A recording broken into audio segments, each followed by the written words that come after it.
आपका वापस स्वागत है। मैं Vivek Bindra, founder and CEO बड़ा बिजनेस.com।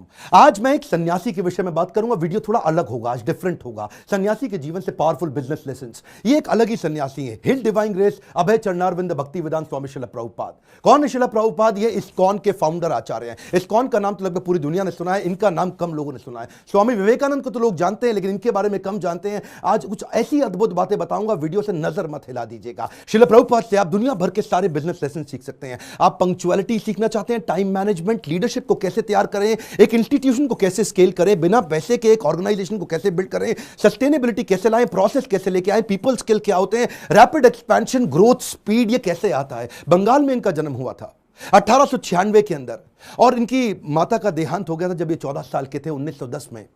ये स्कॉटिश चर्च कॉलेज गए थे। यूरोपियन लेड एजुकेशन थी, शुरू से ही बहुत तेज थे। अंग्रेजी में इन्होंने पढ़ाई करी, लेकिन इन्होंने डिप्लोमा या डिग्री जो भी थी ब्रिटिश को रिस्पॉन्ड करते वक्त इन्होंने इंडिपेंडेंस मूवमेंट पर उसको लेने से अस्वीकार कर दिया। गांधी के नॉन कोऑपरेशन मूवमेंट में ये बहुत बड़े कॉन्ट्रीब्यूटर रहे। ये कोई शुरू से सन्यासी नहीं थे। प्रयागराज इलाहाबाद में इनका खुद का फार्मेसी का बिजनेस था, पर 1922 में जब अपने गुरु से मिले, इनके गुरु इनको देख के पहचान गए कि श्रील प्रभुपाद की अंग्रेजी तो इतनी अच्छी है कि जब ये अंग्रेजी में बोलेंगे तो अंग्रेज भी डिक्शनरी खोल करके उस समय समझेंगे कि अंग्रेजी में बोल क्या रहे हैं।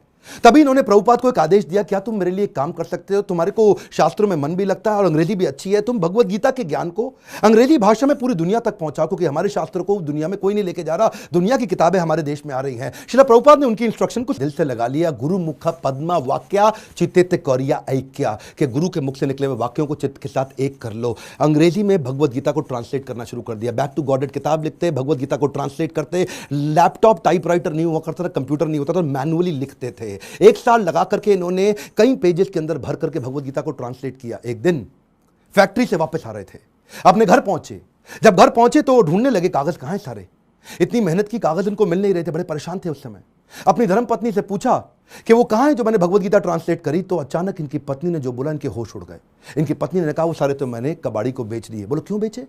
बोला उसके बदले में मैंने चाय खरीद ली, अंग्रेजों ने बताया चाय पीनी चाहिए। प्रभुपाद को बहुत बुरा लगा।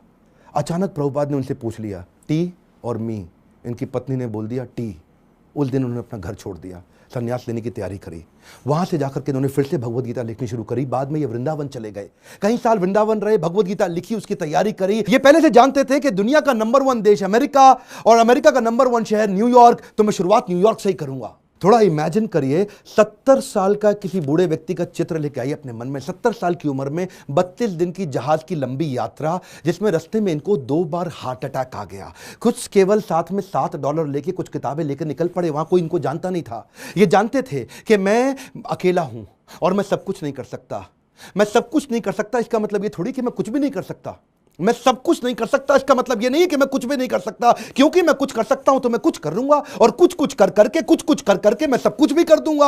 और वो हिम्मत लेकर के निकल पड़े। वहां पहुंचे टॉम्स्किन स्क्वायर पार्क न्यूयॉर्क के अंदर। उन दिनों वियतनामीज और यूएस का वॉर चल रहा था, जिसके कारण वहां बहुत हिप्पीज आ गए थे। हिप्पीज वो हुआ करते थे जो सड़क पर लेट करके इलिसिट सेक्स करना, नशा करना, वहीं पर नंगे लेटे रहना, 2-2, 4-4, 6-6 महीने तक नहाना नहीं। हिप्पीज ने एक्चुअली डिफाई कर दिया अमेरिका को। अमेरिकन सरकार परेशान थी कि ये लोग अपना घर छोड़ चुके हैं, पूरी तरह स्वतंत्र हो चुके हैं और कुछ भी कर रहे हैं। इन्होंने सोचा क्यों ना इन्हीं के साथ शुरुआत किया जाए। सबसे डिफिकल्ट मैन पावर को उन्होंने कल्टीवेट करने का कोशिश किया, उनको डायरेक्शन दिया ताकि मैं कमिटमेंट ले सकूं। धीरे धीरे उनके लिए कीर्तन करना शुरू कर दिया। इनका रूल क्या था? करेक्शन नहीं, मेडिटेशन। एक बार मेडिटेशन करा के इनको करेक्शन दूंगा बाद में, पहले मेडिटेशन बाद में करेक्शन। और वहां जो हिप्पी हुआ करते थे वो उनकी सुनते नहीं थे, बेइज्जती करते थे, इनके ऊपर सिगरेट का धुआं फेंक देते थे, इनको टॉयलेट की लंबी लाइन में पीछे धक्का मार के खड़ा कर देते थे, इनका सामान चोरी कर लेते थे, इनकी बेइज्जती करते थे। पर प्रभुपाद उनके लिए फिर भी भोजन बनाते थे, उनको सुबह शाम भगवत गीता पे कथा सुनाया करते थे, उनके साथ बैठ के कीर्तन करते थे। उनको धीरे धीरे मजा आने लगा। प्रभुपाद ने एक दिन उनसे पूछा तुम नशा क्यों करते हो? तो बोले सर मेरे को ना I want to stay high. मैं नशा क्यों करता हूं? मुझको अच्छा लगता है, I want to stay high. तो प्रभुपाद ने कहा मैं तुमको ऐसा नशा दूंगा which will keep you high forever. उन्होंने बोला ऐसा नशा है आपके पास? बोले वो कौन सा नशा है? बोले हरिनाम का नशा है।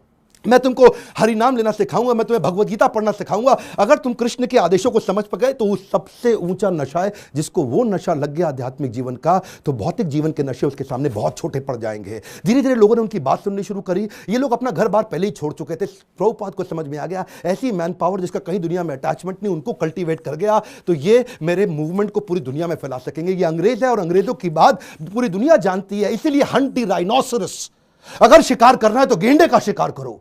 प्रभुपाद ने सबसे कठिन मुद्दा उठाया और उसके बाद अमेरिका की सरकार भी प्रभुपाद को धन्यवाद करती थी कि तुमने ऐसे लोगों को नशा छुड़वा दिया। वो सारे हिप्पी हैप्पी बन गए। क्या कमांड, दोबारा सुनिए, हिप्पीज को हैप्पी बना दिया इन्होंने। कैसे हैप्पी बनाया? उनको गुलाब जामुन बना बना के अपने हाथ से खिलाते थे, उनको कथा सुनाते थे और धीरे धीरे उनका हृदय में परिवर्तन आया। और वहीं से प्रभुपाद ने, ये लीडर्स ऑफ लीडिंग लीडर थे प्रभुपाद, मेरी बात सुनिए, एम्पावर करते थे, लीडर्स ऑफ लीडिंग लीडर। इतना विश्वास डाला उनमें, इतना ट्रस्ट डाला उनमें कि उनको बोला यहां से तुम मेरे सारे शिष्य बन चुके हो। 10,000 शिष्य उन्होंने बनाए धीरे धीरे करके यूएस के अंदर। 2 को उन्होंने भेजा यूरोप में, 2 को भेजा अफ्रीका, फिर 2 को ऑस्ट्रेलिया, फिर 2 को रशिया, फिर 2 को इंडिया। ऐसा करते करते उन्होंने सब जगह लोगों को अलग अलग भेजा और बोला अब इस भगवत गीता को तुम लेके जाओ। मैंने तुमको सिखाया, अब तुम दूसरों को सिखाओ। 1965 से 1977 तक लगभग 11-12 साल इन्होंने पूरी तरह अपने आप को झोंक दिया। पैसे की कमी थी इनके पास, सोचा पैसा नहीं है तो अगरबत्ती, पूजा में काम आने वाली अगरबत्ती का बिजनेस इन्होंने अपने शिष्य को करना समझाया। लगभग 3 सालों के अंदर $1 मिलियन का रेवेन्यू आना शुरू हो गया अगरबत्ती के बिजनेस से। किताबें इन्होंने तेजी से लिखनी शुरू कर दी। 5.5 करोड़ किताबें इन्होंने इस दौरान पूरी दुनिया के अंदर बांटी। किताबें बेच करके कुछ फंड रेज किया जिससे इन्होंने मंदिर बनाने का प्रयास किया। अपने शिष्यों को समझाया, उनको सिखाया। वो किताबों को 25 भाषाओं में पूरी दुनिया के अंदर ट्रांसलेट किया। उन दिनों क्या हुआ, सब लोग, अंग्रेज लोग पूरी दुनिया में इनको देख रहे थे। ये कौन इंडियन सन्यासी आया है जिसने भगवत गीता, कृष्ण अर्जुन, जिसकी कोई जानकारी नहीं किसी को, लेकिन गोरे काले हर धर्म के लोग सीखने लग गए। ये रिलीजन से आगे लेकर के चले